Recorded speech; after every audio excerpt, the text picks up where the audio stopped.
Julie. Welcome to Saltier Politics. I'm really happy to see you. How are you doing? I'm great. You've been traveling. I was recently taking a side gig, and I ran a show in North Carolina for the Design Network called Couched with Carson Kressley. So that was a whole new experience and fun. How's Carson Kressley? He seems cool. He was hilarious. He also actually recently won an Emmy for RuPaul's Drag Race. So before the show, he'd be pumping up in his dressing room with RuPaul and Todrick Hall, different music, and it was really fun. I gotta secretly, not so secretly, because I'm talking about it, love RuPaul's music. I love RuPaul. It's so good. It's It's so actually good. my ringtone. It is. Sissy That Walk is my ringtone, That's and hilarious. I love it. That's awesome. You need little things to lighten your day. I've been kind of in election hell. There's a bunch of legislative races that I'm working on, and I've been chained to my desk for the last, couple of weeks. What happened while you were gone? We had a little to do with Ronan Farrow, where he very graciously had a conversation with me and a few other women about NDAs and sort of. Wait, I'm reading this book right now. Yes. I'm halfway, How was more it? than half. I'm enjoying the hell out of it. I actually downloaded an audiobook while I was on this trip and have been listening to it during all my runs Right. and all that. And the cover up is just Cover up with what? with Weinstein, how NBC kind of helped yeah. push that. Please tell me as much. I'm obsessed right now. Oh, well, I mean, I haven't read the book. I have nothing to say about that. We just had a very nice discussion about my view that I think organizations generally that move on from allegations of sexual harassment to me or sexual assault or retaliation or any of that, how organizations that truly move on from that should not subject women to NDAs generally. And this applies to every organization, political organizations, media organizations.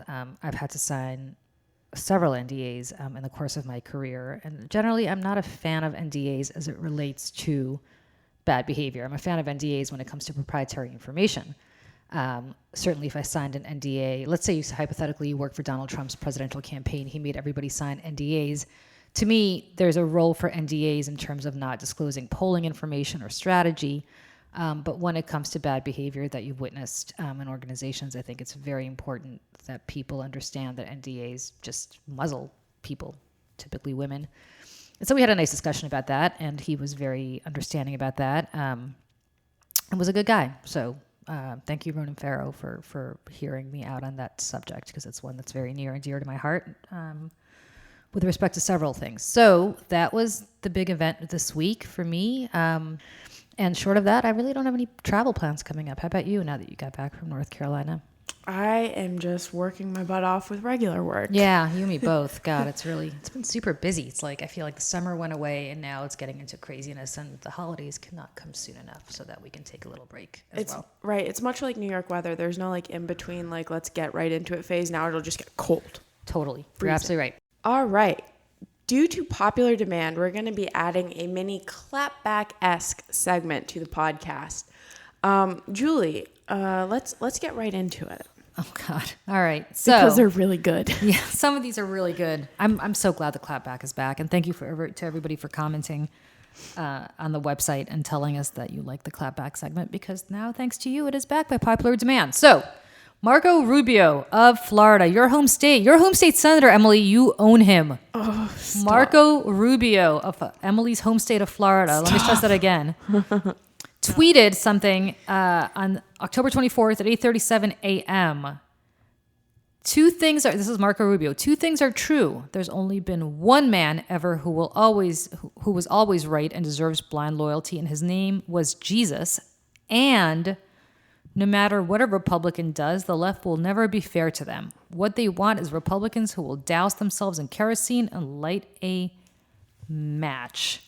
I feel like right now I'm hitting the launch button. And Julie, so I responded, two things are true. Marco Rubio tweets about Jesus in order to distract from the fact that he has offered the president blind loyalty despite what he knows are the president's many impeachable offenses, and sticking it to the libs is more important than doing his job. So what drives me crazy is Marco Rubio always tweets scripture. And that's great, and I'm very happy that he does that, except that sometimes it seems like a big subtweet to Donald Trump. So, Marco Rubio, rather than being passive-aggressive and subtweeting Donald Trump, you might just want to call him out, like directly. Like, I don't blindly worship Donald Trump because he's not Jesus, and he doesn't deserve it, and here's how I don't blindly worship him. Exhibit A, I think he's wrong on Ukraine. Exhibit B, I think he's wrong on Syria. Exhibit C, I think he's wrong to be shaking down Joe Biden. I don't care. Exhibit D, I don't like his socks. Whatever you think you're not showing blind loyalty to, Marco Rubio, maybe call him out as opposed to subtweeting him about Jesus. I would like to point out Exhibit A through Z, though, which is a spine, and it seems like... He has none. Yeah. And then somebody literally writes back, well, you're right on the second point, which I guess is sticking to the libs is more important than doing his job. Somebody named Snickers at DLingo73 wrote, oh no, I'm sorry. John Cranston, True Patriot, 16. Right back, well, you're right on the second point, kudos, which is sticking it to the libs is more important than anything else, than doing your job. Wait, I found a better one. What's that? Julie constantly tweets about Republicans because of her OCD, and now her Russian anti-religion roots are not only showing, but screaming. So... I can't. So it's so bad. It's so bad. OCD. I think meaning like I'm criticizing Republicans. Like I've got that's like I've got like obsessive compulsive disorder on criticizing Republicans. Like some people wash their hands all the time, and I just criticize Republicans. He's not wrong. I might be critical of Republicans. I don't know. I just basically defended Kellyanne Conway on this podcast, right? But I might be critical of Republicans because they don't show any spine to a crazy man who is subverting everything Marco Rubio stood for. Remember when Marco Rubio was this like foreign policy hawk and basically said that, I don't know, you have to do more abroad and be engaged. Like everything that he stood for, Donald Trump has trampled on. And little Marco, which is the only thing that I'll defend a Republican. Donald Trump was right, little Marco. And secondly, my Russian anti-religion roots are not only showing but screaming. I remember you not eating on Yom Kippur. Yeah, buddy, you try starving for 25 hours on Yom Kippur, and then Emily and I had it up for dinner afterwards, and I broke my fast with some vodka like a good Russian. I know. Before I had any food, and you tried doing that on an empty stomach, buddy, thanks to religion. Literally, we just proved that person wrong. We did, but I will also say this is not a knock on Jesus. Right. It is a knock on people who use Jesus in order to detract from their jobs. I mean, if Marco Rubio wants to go and join the priesthood, I'm sure the Catholic Church would welcome him with open arms. But he is a United States senator. We don't live in a theocracy. So do your job. I'm not suggesting that he doesn't talk about scripture. I'm saying that he consistently uses scripture and Jesus to constantly subtweet Donald Trump, which is like the coward's way out. And Emily, I don't know what's going on in your home state and why the people of Florida put up with this man, but something's got to give down there because this is insane. Either get somebody who's going to just come out there and say, like Lindsey Graham does, I am Donald Trump's. Well, that's our governor, DeSantis. Yeah, but I mean, either come out and just say that. Either come out and say, I am going to do whatever Donald Trump says because he's right about everything and I am wrong about everything, Lindsey Graham, that everything I've ever stood for, I have been wrong about. Jesus Christ and Donald Trump have shown me the truth, the way, and the light, and no, from now on, I will follow everything Donald Trump says, which is effectively how he is voting and what he's doing. Or call him out. Just call him out. It's not that hard. I called out Barack Obama all the time when I was at Fox. I know people don't believe that, but I'm sure I could find clip after clip that showed that I did. I certainly did on Russia when I thought he was wrong. And what I don't understand is why Marco Rubio doesn't do that. You're a co-equal branch of government, Senator Rubio. Are you truly worried that he's going to fund a primary against you? I mean, when the arc of history is long, but it bends towards justice. Martin Luther King paraphrased that statement. I truly believe it. It's a long career for you, Marco Rubio. And when you are up again, Donald Trump's not going to be that popular anymore, if he's even still in office. So just don't worry about it. Or what's more, I mean, if you truly are that religious and you truly believe that there's something more important than your job, than politics, then you have to understand that your morals and your beliefs as you feel that Jesus espouses them do not comport with Donald Trump. So stand up and say so. I mean, I don't want to look into Marco Rubio's heart. I don't want to be, I don't like psychoanalyzing people based on their religion. But it seems to me that if there are things that Marco Rubio said deserve blind loyalty, and that is Jesus Christ things, that there's one person that deserves blind loyalty, and that's Jesus Christ, then stop showing it to Donald Trump. Just say it. His name is Donald Trump. That's who you're talking about.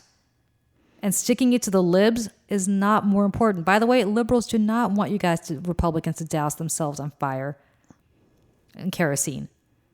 They just, or at least I'll speak for myself, I just want you to at least stand for what you stood for. Oh, I don't know, in the Republican primaries when you ran against Donald Trump. Lindsey Graham, Marco Rubio, all you people. Just stand for that. You know this man is toxic. So just say so. If enough of you say so, he can't go after all of you. Strength in numbers. Get a backbone. Get together. Go to some AA-type group meeting and talk about it. But do something. Because you know it's wrong. That's the part that drives me crazy. They know it's wrong. Donald Trump is a dope, as I keep saying. He doesn't even realize what he's doing. They know. They know what they're doing. And they don't care. They'd rather put their own career, and in Marco Rubio's case, he's acting like a coward. And it's absurd, and it's embarrassing, and he's got to stop. So there's my clap back. A woman to that. Thank you. All right. So what's going on this week? Well, I wanted a tweet. I wanted to start with a tweet you did defending Jessica Tarlov. I love Jessie Tarlov. But pretty much the tweet was criticizing Jess's tone as opposed to the content. Actually, it was Jessie's voice. Yeah. Which I don't find anything wrong with. But having been in Jessie's shoes, literally, not her shoes, but literally been, on that couch and outnumbered, which is what, ironically, she was being criticized by Juanita Broaddrick. And let me just preface this by saying the following. Juanita Broaddrick made serious rape allegations against Bill Clinton. I didn't really focus on, it's not that I didn't focus on them at the time that she made them, but I was younger and I think much more naive about how things work. They actually sound credible to me. So this is not a slam at Juanita Broaddrick and everything she's gone through. But Juanita Broaddrick is in the public eye because of what happened to her, and she's been very outspoken about it. And to me, if you're a woman, this doesn't apply to women, but it especially galls me when women do it to other women. If you don't like what comes out of Jessie Tarlov's mouth on Outnumbered, which is what Juanita Broaddrick, I think, should have been critical of, then feel free to criticize her. God knows when I sat on that Outnumbered couch, I got hateful tweet after hateful tweet. But what I find so incredibly offensive is when people criticize other people and women criticize other women for their looks or the sound of their voice or their hair or whatever reason. As you know, because you worked on Outnumbered, I really gave Governor Christie of New Jersey, a very hard time when I was on that couch, almost every day. What I never did was be critical of Chris Christie's looks. I really don't like Donald Trump. I'm very critical of Donald Trump. I have never been critical of Donald Trump's looks. And the reason for that is because I don't think that has anything to do with anything. I think you're born the way you're born, and what you choose to do with your looks, if you have any choice at all, is up to you. And that shouldn't reflect on what people think about you. If you're a supermodel and you're super hot, I don't think that's a credit to you or your personality. And if you're a politician and you're really overweight or you're really unattractive, that should not be a detriment to you. Jessie is fantastic on every level. And I don't just say that because she and I agree politically, which we do. I say that because she's truly one of the good guys and good people out there in the world. She's very kind. She's very sweet. As there are plenty of Republicans who work at Fox. This is not a Jessie Tarlov hagiography because we agree politically. But for Juanita Broaddrick to go after her voice is really inappropriate. I don't think Juanita Broaddrick would want anybody to go after her looks. Right. Even if she were a supermodel, I don't think she'd want anybody to go after her looks one way or the other. There's always something somebody can find that's wrong about the way you look. And when you are on that couch on Outnumbered, which is filmed, as you know, Emily, in a very specific way to make you look much more attractive than you probably are in real life. Shots, yep. Yeah, but I mean, look, Fox does a fantastic job with their hair and makeup and their wardrobe, and it shows. I mean, it really transforms people into just, they do a very great job. But inevitably, there's always going to be somebody who's going to nitpick every part of you. And it really bounced off of me. I never really cared. Look, some people thought I was too thin. Then some people thought I was too fat. Then some people thought my hair was too long. Some people thought my hair was too short. I wasn't blonde enough. I was too blonde. Like, I mean, there's something that somebody's going to find about you. So I never really had it bother me or let it bother me. But I do think it says much more about you, Juanita Broaddrick, as the critic. When you're sitting there criticizing Jessie Tarloff, you don't have a problem with Jessie Tarloff's voice. You have a problem with what Jessie Tarloff is saying. You have a problem with her figurative voice. Go ahead and criticize her. Fair game. Jessie puts herself out there every day by being on TV. Fair game to go after Jessica Tarloff. But and it goes to the larger issue of discrediting women just based on their looks and not the content of what they're saying or doing, which is needs to stop, and especially from other women. It really does, and especially, Juanita Broaddrick had something very important to report. She reported that she got raped by a man who at the time was not the president of the United States, but became the president of the United States, and she reported that. That's a very serious allegation. When women allege that Donald Trump was harassing them or raped them. I mean, one of Donald Trump's responses was, well, like, look at her, like I'd ever like touch her with a 10-foot pole. I'm paraphrasing, but it was something about her looks. We know that rape is not about looks or attraction. We know it's about power. So it really is pretty irrelevant what a woman looks like. But I don't think Juanita Broaddrick would have appreciated, nor should she have, for people pushing back against her saying, well, I mean, why would Bill Clinton ever touch her with a 10-foot pole? You don't do that. You just don't do that. That's what Trump has been doing. That's what Trump has been doing to women. You don't do that, Juanita Broaddrick. I mean, come on. And I say that as somebody who listened to your allegations really carefully and sympathizes with you. But you don't do that. You just don't do that to other women. And I really, truly hope that she takes that to heart. And if she wants to criticize Jessica Tarloff or criticize anybody who's on TV, criticize them on the basis of what they are saying, not on the basis of what they look like or they sound like. Agreed. All right, moving on to our next one, which also has to do with appearance. Right now in front of the Supreme Court, it was recently argued RG and GR Harris Funeral Homes, Inc. versus the Equal Opportunity Commission, a case that will decide if transgender people are entitled to sex-based protections under Title VII of the 1964 Civil Rights Act. So pretty much an employee was fired from a funeral home for being transgender. Advocates for the woman who was fired are fighting for a broader view of the Title VII and cite evolving case law that says sexual orientation and gender identity are inherently tied to a worker's sex. I completely agree with this, but what I thought was interesting was the broader implications brought up by this Teen Vogue article, not having people dress as their gender. So what the Trump administration is arguing in its brief is that employers can insist that men and women dress in a manner that aligns with stereotypical understandings of gender. The author of the article and her colleagues represented 3 girls who attended a North Carolina public charter school that required girls to wear skirts. The school allowed boys to wear pants, but argued that allowing girls to do so would undermine its goal of promoting, quote, chivalry and, quote, mutual respect between boys and girls. The women eventually secured a federal court ruling that the skirts requirement violated the Equal Protections Clause, and then the court recognized that forcing girls to dress in traditionally feminine manner had no effect on promoting respect between students, and noted that for several decades it has been socially acceptable for girls and women to wear pants. So Julie, pretty much same gender stereotypes hurt all of us, and also you having a son in school. I mean, how do you think, the broader aspect of this? It's very interesting because my son goes to an all-boys school, and they've been grappling, obviously, as everybody has, with transgender issues. For example, what happens if somebody starts to identify as a girl in the school. And the conclusion that they came to is that they are in fact an all-boys school, but they will work with that student. They're not going to kick somebody out because that person decides to identify as a girl, which I think is a great solution. And if that girl then decides that she doesn't want to attend a school that is an all-boys school, then I guess that she can make that decision. But nevertheless, if somebody in my son's school wants to put on a skirt, I mean, they have a dress code, so I don't know if that fulfills a dress code. But let's put it this way: if my 7-year-old son decided tomorrow that he wanted to wear dresses or he wanted to wear skirts, great.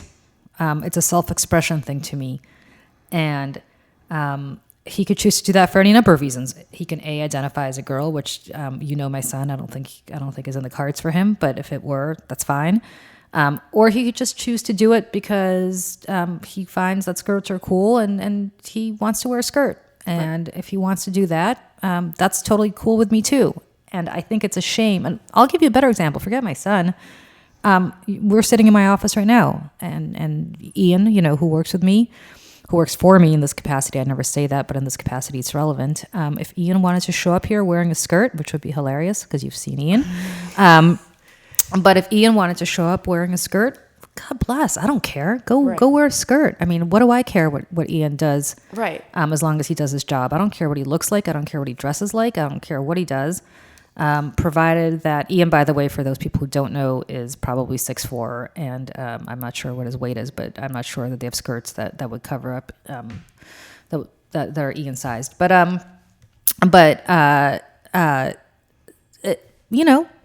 If Ian wanted to do that, that's great. Exactly. And I don't care. And I don't care why. I don't know why people do care. Exactly. And I just don't. I think it's a whole status quo issue with the Trump administration trying to maintain certain power and give certain limitations to women. Melania wears pants. I mean, she does. That's true. Ivanka wears pants. I mean, why can Ivanka Trump show up at the White House? Not just Ivanka, Kellyanne Conway, whoever. Why can they show up at the White House wearing pants? I mean, right. What's the big deal? I mean, I understand having a dress code in the sense that some places feel like they want their employees to wear ties or business attire. But what that business attire is from a gender perspective is irrelevant. Right. It doesn't impact the work. In fact, it makes the worker more comfortable when they can wear what they're comfortable wearing. Yeah. I mean, look, I wasn't going to show up wearing, a tie-dye when I was on air at Fox, but I don't really think it mattered whether I wore pants or a dress. I mean, back when I was there, actually, it did matter. But I don't understand. I mean, I truly don't get what the issue here is. And shame on the Trump administration. I mean, come on. It's like every time they have the opportunity to do the wrong thing, they take it. Right. Like does somebody sit around and say, what is the most offensive thing to the largest number of people? Let's do it. And you know why we're going to do it? Just because we can. To stick it to the libs or to be iconoclasts or whatever reason. It's just annoying. Just cut it out. That's it. And yeah. So let's go on. Let's move on because pretty much it's trash.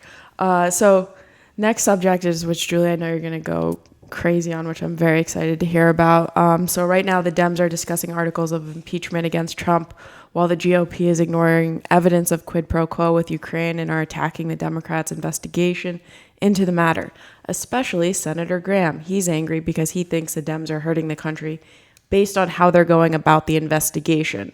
So he's fighting the process when you don't like what's being revealed. I mean, this would be like, I don't know, Senator Graham. What if somebody tried to murder what if somebody committed murder? And then you're like, oh, let's not investigate the murder. Let's investigate how the police investigated the murder. I mean, this is so absurd. And so by the way, ignoring the murder. Yeah, you're ignoring the murder. Don't look at the dead body. Let's talk about how the police are looking at the dead body. Senator Graham, if you recall, Emily, maybe you don't, because how old were you in 98? You were a little... 8. Yeah, you were 8. I was not, so I remember this well. I was actually working for a congressman at the time.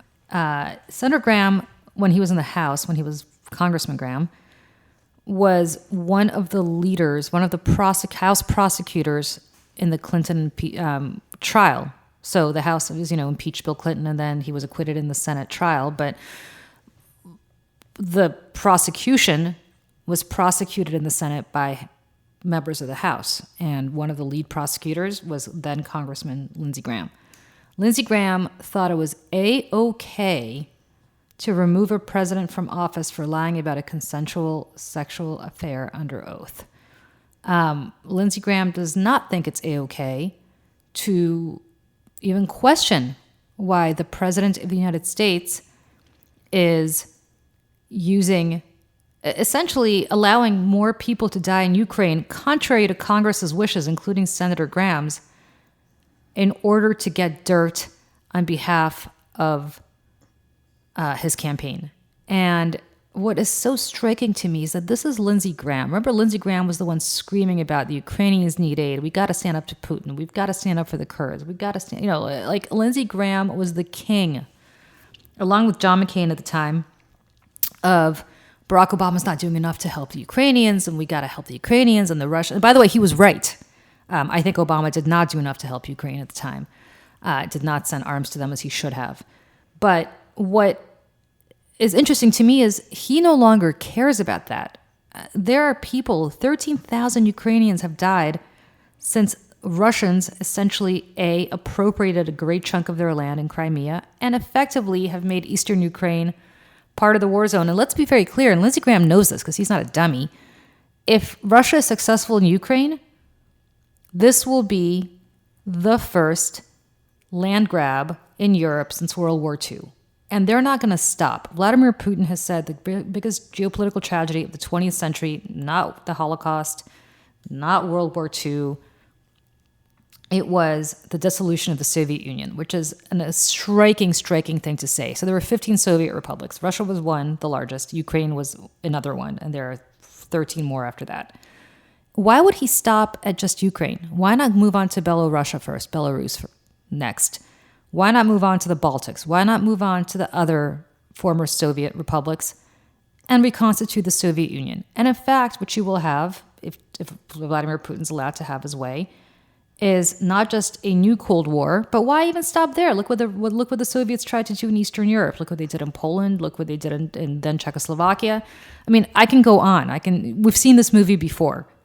And Lindsey Graham knows this because he's not a dope. He actually, unlike Donald Trump, I think, knows his history and knows where this is going. So for Lindsey Graham to ignore this and for Lindsey Graham to suddenly start talking about how it's okay for the president to do this, to hold up, there's no quid pro quo. Of course there's a quid pro quo. Of course there was. But how it's okay for the president to hold up aid to the Ukrainians in exchange for dirt on Joe Biden and Joe Biden's son is absurd. Absurd. And Lindsey Graham, shame on you. You know better. I get that you want to win re-election. I get that you were worried about your numbers in the Republican primary when you were critical of Trump. I get that you've completely flipped in order to save your own butt in 2020. But aren't some things more important? It really should be, because I really think, as you said, that Trump is using Ukraine kind of as a litmus test. How far can he get? And sure. And so is Putin. I mean, Putin's using Ukraine as a litmus test. And who put this idea in Trump's head that there's some imaginary server? By the way, have these people never heard of the cloud? Like, there's no server, dopes. Everything's on a cloud right now. But there's some imaginary server that the Ukrainians were the ones that hacked into the DNC and somehow stole their server, which is in Ukraine. Who does that dumb theory benefit? And by the way, theory discredited by Trump's own intelligence services. I don't know how many intelligence agencies. So who believes this? Donald Trump. Who put this dumb idea in his head that it wasn't the Russians, but the Ukrainians? Who benefits from Ukraine being the bad cop and not Russia? Oh, I don't know. I can think of one person. His name is Vladimir Putin. And Lindsey Graham, you are playing right into his hands. I don't know what John McCain would be saying right now if he were still alive. I hope he would not be as craven as Lindsey Graham. I hope he wouldn't be. But it's like the minute that John McCain left the Senate, Lindsey Graham, some on switch happened to Lindsey Graham. Like, he became just a lunatic. And again, unfortunately, he knows better. He knows better. And he's craven, and he's opportunistic. And I cannot think of, I mean, Donald Trump's a dope, so I'm not disgusted with him because he is what he is. You can't change, you can't change him. But Lindsey Graham just disgusts me. Lindsey Graham's like approaching, he may be exceeding Mitch McConnell level disgust on my part. I support that.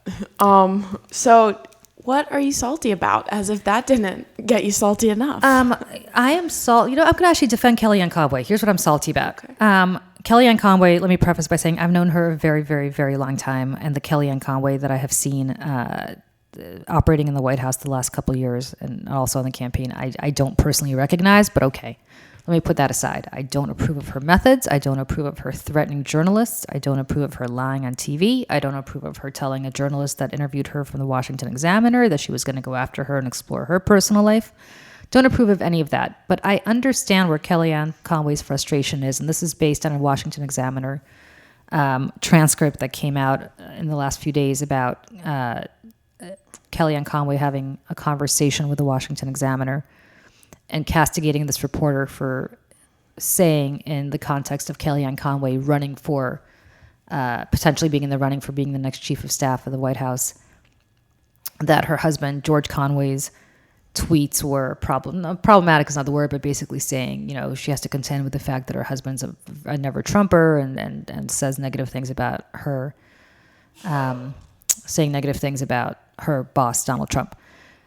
I don't know why this constant sticking George Conway's opinions into professional stories about Kellyanne Conway is relevant. I would hope that Kellyanne Conway and any woman can stand on her own merits and her own 2 feet and not be judged in the context of what her husband is saying or doing.